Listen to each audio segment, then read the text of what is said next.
안녕하세요. 대시뉴스 코리아의 위클리 리캡에 오신 모든 여러분들 환영합니다. 저는 대시뉴스 코리아에서 번역과 컨텐츠 작성을 맡고 있는 조유진이고요. 이번 한 주 동안에도 대시와 암호화폐 여러 가지 일들이 있었는데요. 어떤 일들이 있었는지 저와 함께 살펴보는 시간 갖도록 하겠습니다. 저희 채널을 처음 접하시는 분들께서는 아래에 있는 구독 버튼 꼭 눌러주시고요. 또 저희 채널을 가장 실시간으로 접하시고 싶으신 분들께서는 페이스북, 트위터, 또 텔레그램을 통해서 접하실 수 있습니다. 그럼 시작할까요? 첫 번째 뉴스는 최근에 있었던 컨퍼런스에서 안드레아스 안토노플로스가 암호화폐 커뮤니티에 암호화폐의 이상한 속성을 유지하자는 내용의 연설을 했다는 소식입니다.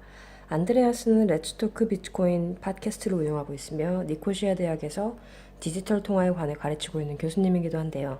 프로그램할 수 있는 돈의 미래라는 컨퍼런스에서 그는 주류사회의 기업들이 그에게 암호화폐가 아니라 블록체인에 관해 연설을 해달라는 요청을 받았으며 이러한 요청이 언제나 블록체인보다 암호화폐가 중요하다는 그의 입장을 설명했다고 이야기했습니다. 암호화폐는 그 초기부터 열려있고 국경이 없으며 중립적이고 누구도 통제할 수 없고 검열에 저항하는 속성을 가지고 있었는데요. 이러한 암호화폐의 매력적인 특징을 만든 것은 잘 가꿔진 기업이나 학자들이 아니라 일반적인 시각에선 조금 이상하다고 여겨지는 암호학자와 개발자 등이죠. 이들이 가진 아이디어가 때때로 사람들을 불편하게 만드는 급진적인 것이라고 하더라도 이러한 암호화폐의 이상한 속성이 암호화폐의 번영을 가져온 것인 만큼 이러한 속성을 언제까지 유지해야 한다는 것입니다. 혹시나 중앙화된 권력이나 자본이 암호화폐에 침투한다고 하더라도 간단하게 포크함으로써 이러한 문제를 극복할 수 있게 되고 이로써 많은 이상한 생각을 가진 사람들이 자신의 아이디어를 억누를 필요가 없도록 이들에게 더 많은 힘을 분배하게 되는 것이죠. 이러한 암호화폐의 이상한 성격은 대시에서도 잘 지켜주고 있습니다. 대시를 이용하면 중앙 권력의 개인정보를 희생하지 않고도 저렴하고 안전한 통화를 이용할 수 있고 또한 구금융 시스템으로부터 배제된 사람들에게 새로운 형태의 금융 시스템을 제공하게 되죠. 이 모든 것은 사람들의 편의를 도모하고자 하는 대시의 이상한 생각에서 비롯된 것이라고 할 수 있겠습니다. 두 번째 뉴스는 호주 브리즈번 국제공항에 입점한 모든 가게들이 암호화폐를 결제 수단으로 받기 시작했다는 소식입니다. 이 소식은 브리즈번 공항이 지불 프로세서 소프트웨어를 제공하는 트래블바이비트와 함께 만들어진 비디오를 통해 대시 비트코인, 비트코인 캐시, 이더리움, 램 및 스팀이 공항에서 사용되게 되었음을 공식적으로 발표했는데요. 비즈니스 소유주들 역시 이번 조치를 매우 반기고 있다고 합니다. 국제공항은 전 세계로 모여드는 사람들과 다른 나라로 가려는 내국인들이 모인 곳이죠. 따라서 각종 통화가 넘쳐나지만 한 가지 통화로만 결제가 가능한 곳이기도 하죠. 공항에 머무는 1시간 동안 커피 한 잔을 사 마시기 위해 환전을 한다면 매우 불편할 수밖에 없겠죠. 기존의 해결책은 신용카드를 사용하는 것이었지만 신용카드의 경우에는 소비자와 사업주 모두에게 높은 수수료가 부과된다는 단점이 있었습니다. 앞으로 브리즈번 공항에서 대시를 통해 샌드위치와 커피 한 잔을 사 먹게 된다면 매우 저렴한 수수료와 빠른 거래 확인 시간, 향상된 보안 시스템을 통해 모두에게 이득이 되는 거래가 형성될 수 있겠죠. 세 번째 소식은 대시가 최고 기술 책임자, 즉 CTO 자리에 밥 캐롤을 채용했다는 소식입니다. 이 자리는 최고 프로젝트 설계자의 자리로 이동한 앤디 프리어가 맡았던 직책으로 밥 캐롤은 피닉스 대학의 CIEO로 근무했으며 인포믹스 소프트웨어, 노스 아메리카 시스템스 엔지니어스 및 에버스프링스에서 20년 이상의 경력을 쌓은 업계 내 실력자인데요. 이로써 캐롤은 주요 조직을 떠나서 대시 코어 팀에 합류한 전문가 중 한 명이 되었습니다. 대시코어의 CEO인 라이언 테일러는 이번 인사 조치를 두고 무척 기쁘게 생각한다며 밥은 프로젝트와 팀에 합류하게 된 것뿐만 아니라 복잡한 프로그램을 자유자재로 다루어 훌륭한 결과를 내는 직원과 개발진에도 크게 흥미를 보이고 있다고 전했습니다. 대시는 다가오는 에볼루션 업데이트를 위한 기반을 다지기 위해 개발팀 내에서 인력을 충원하고 있는데요. 특히 대시 마스터노드 리스트라는 새로운 기능을 호스트하기 위해 DIP라고도 불리는 대시 개선 제안을 발표하기도 했습니다. 네 번째 뉴스는 비트코인과 비트코인 캐시 커뮤니티 내에서 개인정보 보호 기능을 강화해야 된다는 주장이 일고 있다는 소식입니다. 전 세계 많은 인터넷 사용자들이 이용하는 포럼 레딧에는 비트코인과 비트코인 캐시 사용자를 위한 각각의 커뮤니티가 구성되어 있는데요.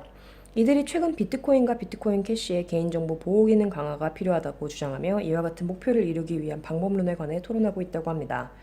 이들 썸레딧에서는 코드를 업데이트해서 보안을 추가해야 한다는 의견, 라이트닝 네트워크 기능을 향상시켜서 개인정보 보호 기능까지 담아야 한다는 의견 등 다양한 아이디어가 나오고 있습니다.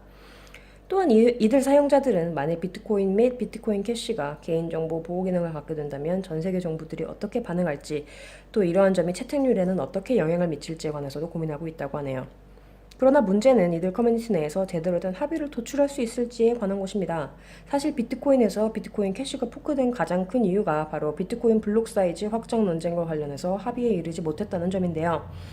이처럼 다른 커뮤니티들이 컨센서스에 이르지 못하는 이유는 기술적인 문제라기보다는 커뮤니티와 프로젝트의 구조적 문제라고 보아야 할 것 같습니다. 비트코인과 비트코인 캐시 모두 자원봉사와 제3자의 자금 지원에 의존하고 있기 때문에 자체적인 문제 해결을 이끄는 힘이 약하고 또 아이디어 과잉 상태에 이르기가 쉽죠. 이런 이유로 비트코인 캐시 커뮤니티 내에서는 최근 거버넌스 제도를 갖추고 투표 제도를 만들어서 자금 조달을 원활하게 해야 한다는 목소리가 나오고 있기도 합니다.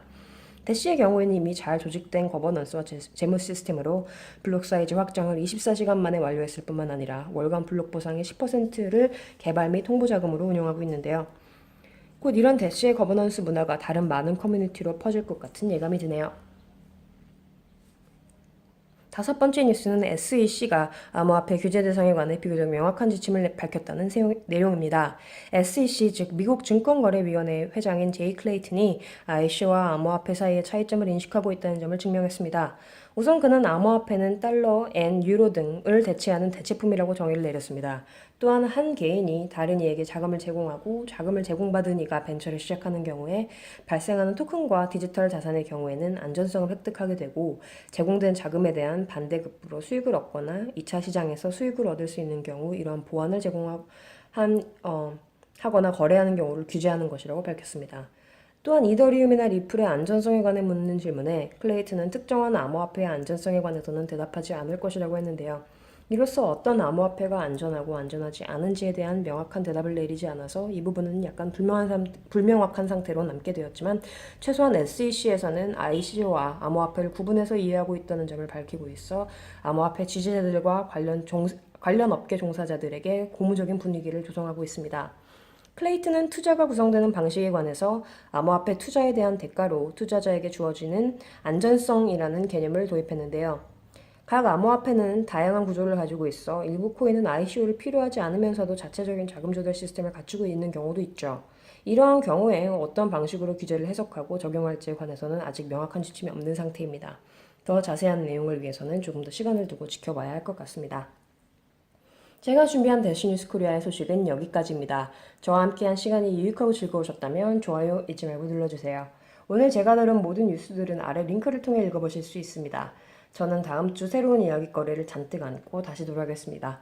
그럼 그때까지 stay dash.